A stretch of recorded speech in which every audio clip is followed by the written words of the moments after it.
আপনারা গতকালকের একটা নিউজ হয়তো অনেকে দেখেছেন। কলকাতার আরজি কর হসপিটালের একজন ডাক্তার, একজন নারী চিকিৎসক, তার প্রতি পাশবিক নির্যাতন করা হয়েছে এবং তাকে হত্যা করা হয়েছে ভারতে। এটার প্রতিবাদে ঢাকা ইউনিভার্সিটিতে একটা আয়োজন হয়েছে 16 আগস্ট রাতে, এবং সেই আয়োজনে বর্তমান অন্তর্বর্তীকালীন সরকারের একজন উপদেষ্টা, সমাজ কল্যাণ উপদেষ্টা, তিনি উপস্থিত হয়েছেন। এস মুর্শিদ ওনার নাম। তিনি সেখানে উপস্থিত হয়ে তাদেরকে বলেছেন যে তোমরা কিছু দাবি দাওয়া পেশ করো, কিছু দাবি দাওয়া দাও তোমরা, যে দাবি দাওয়াগুলো বাস্তবায়নের জন্য আমরা ঝাঁপায়ে পড়ব। তিনি প্রকাশ করছেন যে আমরা ঝাঁপায়ে পড়ব তোমাদের সেই দাবি দাওয়া বাস্তবায়ন, তোমরা সেগুলো দাও। দাবি দাওয়া তো রেডি ততক্ষণে, তিনি দিতে বলছেন এবং বলছেন যে ঝাঁপায়ে পড়বো আমরা।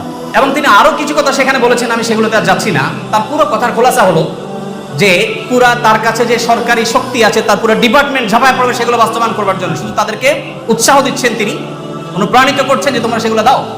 তারা দিয়েছে। তারা কি দিয়েছে? 13টা দফা বা দাবি দিয়েছে। এই 13টা দফা দাবির ভিতরে আমি যদি একটু পড়ে শোনাবার চেষ্টা করি, একটা দাবি ছিল 3 নম্বরে, সেটা হলো ধর্ম, গোত্র এবং বর্ণের ঊর্ধ্বে গিয়ে প্রতিটি লিঙ্গের মানুষের সম্পত্তিতে সমান অধিকার দিতে হবে।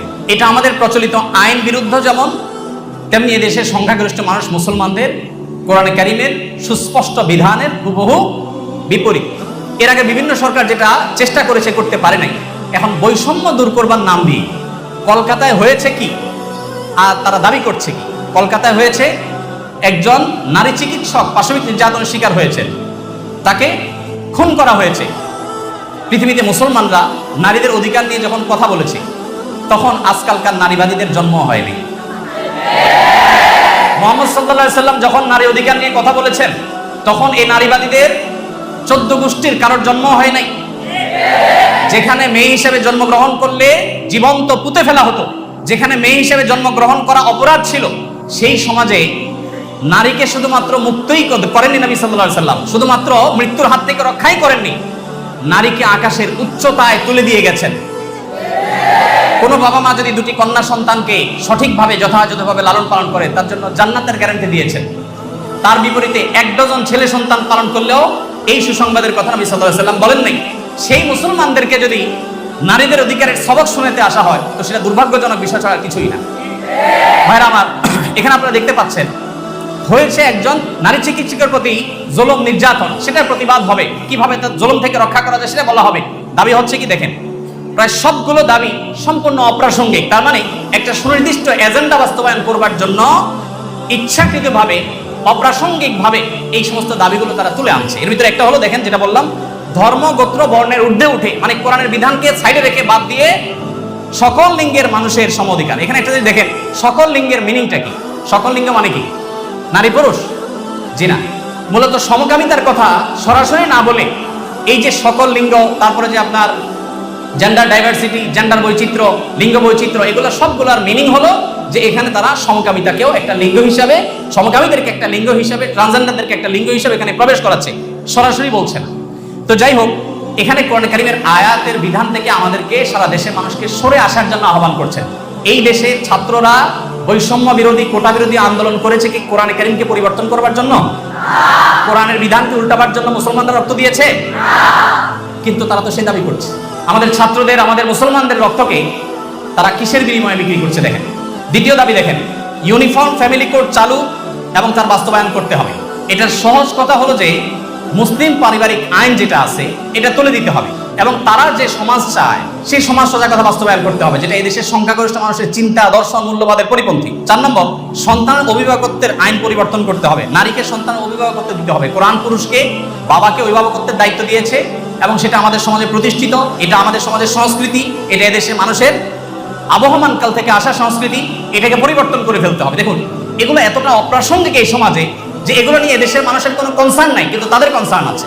এরপরে দেখেন 7 নম্বর হলো নারী, আদিবাসী, প্রতিবন্ধী এবং ভিন্ন লৈঙ্গিক পরিচয়ের মানুষকে। দেখেন, নারী আসছে, আদিবাসী আসছে, প্রতিবন্ধী আসছে, এরপরে আবার নারীর পরে আবার ভিন্ন লৈঙ্গিক পরিচয়ের মানুষ বলতে কি বোঝানো হয়? পুরুষ এবং মহিলা ছাড়া ভিন্ন লিঙ্গ এর পরিচয় দেয় যারা, তারা কারা? ট্রান্সজেন্ডার। আরো সহজ করে বলতে গেলে সমকামী। কারণ একজন পুরুষ যখন নিজেকে নারী ঘোষণা করে, তখন তিনি আরেকটা পুরুষের সাথে বিয়ে বসে। কারণ তিনি ঘোষণা করছেন নিজেকে নারী, এখন একটা পুরুষের সাথে বিয়ে বসেন। যখন একটা ছেলেকে বিয়ে করেন তিনি, তখন আগে থেকেই তো তিনি পুরুষ, এখন একটা ছেলেকে বিয়ে করলেন, তাহলে সমান সমান কি দাঁড়ালো? সমকামী। তো এই সমকামিতা এদেশে মানুষকে গিলানো সহজ হবে না, সেজন্য এই সমস্ত শব্দের মাইল পেস তারা দিচ্ছে। আপনি দেখেন প্রতিটা দফায় হয়েছে কলকাতায় কি আর তারা দাবি করছে কি। তো এই যে ব্যাপারটা দেখেন, এখানে তারা বলছে যে নারী, আদিবাসী, প্রতিবন্ধী এবং ভিন্ন লৈঙ্গিক পরিচয়ের মানুষদের প্রতিনিধিত্বের জন্য যৌক্তিক অনুপাতে কোটা বরাদ্দ দিতে হবে। যে কোটা বিলুপ্তির জন্য এত কিছু, সেই ছাত্রদের করা সরকারের উপদেষ্টা এখন কোটা চাচ্ছেন সমকামীদের জন্য। এই মানুষগুলো যারা শারীরিকভাবে সুস্থ সবল, তারা নিজের মেধায় তো লড়তে পারেন, কিন্তু এখানে নারীদের জন্য শুধু কোটা চাচ্ছেন তিনি তা না, তিনি ভিন্ন লৈঙ্গিক পরিচয় ধারণকারী মানুষদের অর্থাৎ সমকামীদের জন্য তিনি কোটা চাচ্ছেন। সমকামীদের শুধু বৈধতা দেওয়ার কথা বলছেন না, তাদের জন্য কোটা রাখার দাবি করা হচ্ছে। এরপরে আমরা দেখতে পাচ্ছি 8 নম্বর যে দাবি, সেই দাবিতে লেখা আছে যে বলা হয়েছে যে 1860 সালের গর্ভপাতের আইন বাতিল করতে হবে, নারীকে গর্ভপাতের পরিপূর্ণ স্বাধীনতা দিতে হবে। মানে জেনা ব্যভিচার হবে, অসামাজিক কার্যকলাপ হবে, মনে চাইলে গর্ভপাত করবে, এই বিষয়গুলো ইজি করে ফেলতে হবে। সোজা কথা, গর্ভপাতের মাধ্যমে যে ভ্রূণ হত্যা করা হয়, এটা কি হত্যা না হত্যা না? তো মানবতার ধ্বজাধারীরা দাবি করছেন কিসের? যে একটা মানব ভ্রূণ হত্যা করার অনুমতি দিতে হবে, স্বাধীনতা দিতে হবে। এ দাবি করছেন কারা? মানবতার সবক দেয় যারা আমাদেরকে সকাল বিকাল তারা। এরপর আপনি দেখেন কলকাতায় ঘটেছে কি, একজন নারী চিকিৎসকের উপরে জুলুম হয়েছে, আর তারা চাচ্ছে কি যে যে কোনো নারী যে কোনো জায়গায় গর্ভপাত করতে পারবে, পারমিশন চাচ্ছে। তার মানে যত রকমের অবৈধ সম্পর্ক আছে, জেনা ব্যভিচার আছে, এগুলো করে যাতে কারো টেনশন করতে না হয়, সে রাস্তা যাতে সুগম হয়, সেটা তারা চাচ্ছে। কলকাতা হয়েছে কি আর তারা দাবি করছে কি?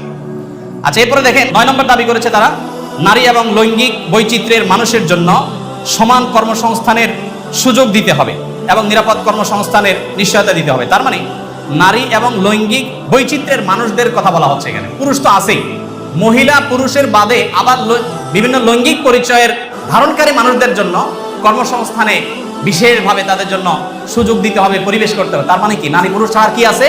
ট্রান্সজেন্ডার বা সমকামী। যদি আপনি বলেন না আমি এখানে তৃতীয় লিঙ্গ বুঝিয়েছি, তাহলে তৃতীয় লিঙ্গ বলতে আপনার সমস্যা কি? লৈঙ্গিক বৈচিত্র্য শব্দ বলতে কতগুলো অক্ষর ব্যবহার করতে হয়েছে, উচ্চারণ করাও তো একটু কঠিন। আপনি তৃতীয় লিঙ্গে বলতে সমস্যা কোথায়? হিজড়া বলতে যদি আপনি না চান, না বললেন। তৃতীয় লিঙ্গ তো আমাদের দেশের স্বীকৃত ভাষা, সংবিধানের ভাষা, তাহলে সেটা ব্যবহার করতে অসুবিধা কোথায়? তার মানে এটা তাদের উদ্দেশ্য না। আমি তো দায়িত্ব নিয়ে বলতে পারি এটা তাদের উদ্দেশ্য। তাদের উদ্দেশ্য হলো সমকামী বা ট্রান্সজেন্ডারদেরকে তারা সমাজে প্রতিষ্ঠা করবার অপচেষ্টায়।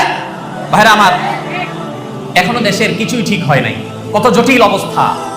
এখনো পুলিশ ভালো করে তাদের কাজে যোগদান করতে পারেনি, এখনো স্থবিরতা আছে, স্টাবল হচ্ছে না। সবাই সর্বাত্মক সহায়তা করছে, আমরা সবাই সহায়তা করছি। এই শুরুতে এসেই দেখেন তারা একটা পর একটা দফা দিচ্ছে, এবং সেখানে এদের দফার সাথে দফা দেওয়ার জন্য, দাবি দেওয়ার জন্য উপদেষ্টা মহোদয় তাদেরকে বলছেন এবং বলছেন ঝাঁপিয়ে পড়বেন তিনি এই দাবিগুলো বাস্তবায়ন করবার জন্য। এরপরে 10 নম্বর দাবি দেখেন, প্রতিটি ভিন্ন ভিন্ন লৈঙ্গিক পরিচয়ের মানুষের রাষ্ট্রীয় পরিচয়পত্রে তার লৈঙ্গিক পরিচয়ের স্বীকৃতি থাকতে হবে। তার মানে পুরুষ, মহিলা, ট্রান্সজেন্ডার বা সমকামী এটা থাকতে হবে। পুরুষ মহিলা তো আছেই, তাহলে প্রতিটি লৈঙ্গিক পরিচয় ধারণকারী মানে কি বুঝাচ্ছেন আপনি? আপনি বলেন যে পুরুষ, মহিলা, হিজড়া বা তৃতীয় লিঙ্গ, এটা তো হয়ে যায়, কিন্তু প্রত্যেকটা মানে কি? প্রত্যেকটা লিঙ্গ পরিচয় ধারণকারী মানুষের মিনিং হলো এটা। বিগত আমলে আমাদের স্কুলে, এমনকি আলিয়া মাদ্রাসার পাঠ্যপুস্তকে যে পাতায় পাতায়, লাইনে লাইনে, পৃষ্ঠায় পৃষ্ঠায় যে সমকামিতার কুশিক্ষা, এই অপসংস্কৃতি এবং বস্তা পচা সস্তা এই চিন্তাধারা এবং বিকৃত ব্যবস্থাপনাকে যারা এই সমাজে পুশ করার চেষ্টা করছে, আমাদের সমাজে এর বাইরে হাজারটা বিষয় আছে, সেগুলো নিয়ে তাদের কোনো মাথা ব্যথা নেই। আবার সেই একই জিনিসের পদধ্বনি আমরা এখনই শুনতে পাচ্ছি। 11 নম্বর দাবি ছিল তাদের, সব ধরনের লৈঙ্গিক বৈষম্যকারী আইন বাতিল করতে হবে। সব ধরনের লৈঙ্গিক বৈষম্যকারী আইন বাতিল করতে হবে। ওই যে মেয়েদের, ছেলেদের মিরাসের যে আইন আছে সেটা বাতিল করতে হবে। তারপরে যায় আপনার সমকামীদের বিরুদ্ধে আমাদের দেশে আইন রয়েছে, আপনারা জানেন, সমকামীদের লিপ্ত হলে 2 বছর কারাদণ্ডের কথা বলা আছে, সেগুলো বাতিল করতে হবে। এই যে দাবিগুলো আছে, আপনারা এবার মিলান যে কলকাতাতে একজন নারী চিকিৎসক তিনি জুলুমের শিকার হয়েছেন, তার সেই জুলুমের বিরুদ্ধে সর্বকণ্ঠে আমরা শতকণ্ঠে প্রতিবাদ জানাবো। কিন্তু এখানে প্রতিবাদ জানাতে গিয়ে দাবি যেগুলো তোলা হচ্ছে সবগুলো হলো সমকামী এবং ট্রান্সজেন্ডারদের জন্য দাবি। এই যে ষড়যন্ত্র, এটা আমাদের দেশে নতুন না। যারাই যখন আসে বিদেশিদের টাকা পয়সা ফান্ড পেয়ে তারা সেগুলোকে এই দেশে পুশ করার অপচেষ্টায় লিপ্ত থাকে। তারা জানে না এদেশের ওলামা একরাম তাদের শেষ রক্তবিন্দু থাকা পর্যন্ত এই সকল অনাচারের বিরুদ্ধে তারা কথা বলে যাবেন। এদেশের ওলামা একরাম, এদেশের দিনদার মানুষের কোনোদিন এটা বাস্তবায়ন হতে দিবে না। মালয়েশিয়ানরা যদি সমকামীদের যে সিম্বল, তাদের যে রংধনুর সিম্বল, সেই কালারগুলো, সেই 6 কালার এগুলো যদি কেউ কোনো পোশাকে, আশাকে, ঘড়িতে, কোনো কিছুতে ধারণ করে, আমি যদি ভুল না বলে থাকি, না জেনে থাকি, তাহলে 3 বছর কারাদণ্ডের কথা বলা আছে। তো মালয়েশিয়ান গভর্নমেন্ট যদি এটার বিরুদ্ধে এত শক্ত অবস্থানে থাকার পরেও তারা উন্নতির চরম শিখরে পৌঁছে যায়, আমরা তাদের কাছে চাকর হওয়ার জন্য লালায়িত থাকি, তাহলে এরা আমাদেরকে কোথায় নিয়ে যেতে চায়?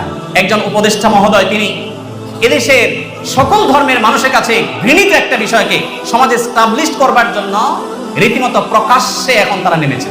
এখন একজন